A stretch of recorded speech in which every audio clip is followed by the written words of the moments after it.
एक लड़का था। वह काफ़ी गरीब था। उसके पास ना तो कुछ खाने को था और ना ही रहने को घर था।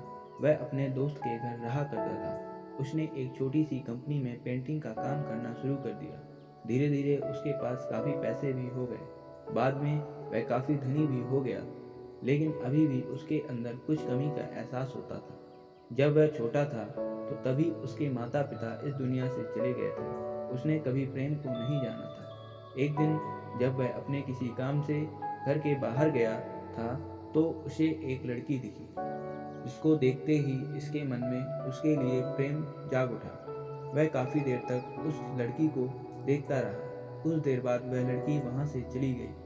कुछ दिनों तक यह लड़का उस लड़की लेकिन नियति ने इस लड़के को उस लड़की से मिला दिया। वह लड़की इस लड़के के घर काम के तलाश में आई थी।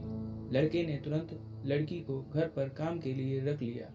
जब वह लड़की इस लड़के से मिलने आई थी तो उस समय इस लड़के ने कुछ शब्द भी साफ से नहीं बोल पा रहा था, जिससे लड़की को लगा कि यह लड़का गूंगा है। लड़का भी जान चुका था कि यह लड़की हमें गूंगा समझती।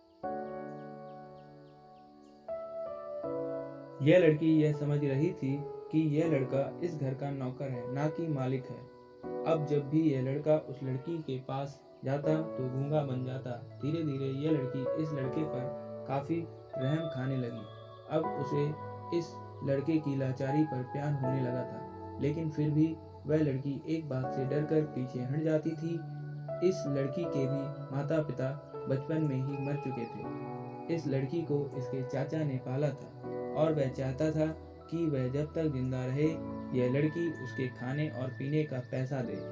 लड़की का प्रेम हद से भी बाहर जाने लगा, लेकिन लड़के के एक खांसी पर भी वह लड़की दौड़े उस लड़के के पास पहुंच जाती थी। अब लड़का भी समझ गया था इस लड़की को मुझसे प्रेम हो गया है। लड़का भी बहुत ज़्यादा उस लड़की से प्रेम करता था। उसने पहले लड़की के बारे में सब कुछ पता किया। जब उसे सब पता चल गया तो बहुत रोने लगा, क्योंकि उसने गूंगे होने का झूठ बोला था। अब वह दिनों रात रोने लगा। लड़की अपनी सैलरी में से लड़के को इलाज करवाने को कहती थी। एक दिन सुबह ही उस लड़की को पता चला कि वह लड़का हॉस्पिटल में भर्ती है। वह दौड़ते हुए जब हॉस्पिटल पहुंची तो उसने देखा कि लड़का बेड पर बेहोश पड़ा है। उसके आंसू आसपास काफ़ी मशीन लगी हुई थी।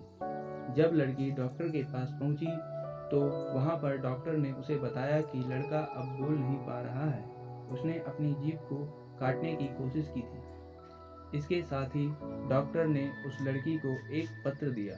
उस पत्र में लिखा था, मैं एक काफ़ी धनी लड़का हूँ। जिस घर में तुम काम करती हो उस घर का मालिक मैं हूँ, लेकिन उसके साथ ही मैंने तुमसे एक बहुत बड़ा झूठ बोला है कि मैं एक गूंगा हूँ।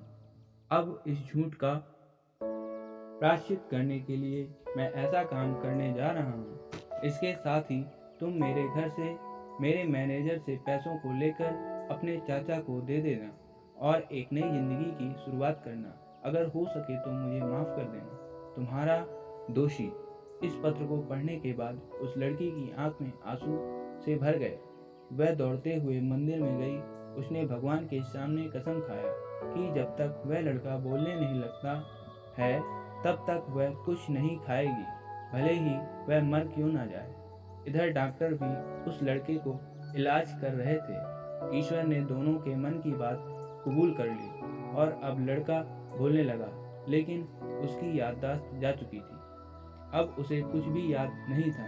इसके बाद लड़की ने उसकी याददाश्त वापस लाने के लिए काफ़ी कुछ किया, लेकिन उसकी याददाश्त न आ सकी। अगर प्रेम की नींव को झूठ पर रखा जाए तो वह गिर ही जाता है।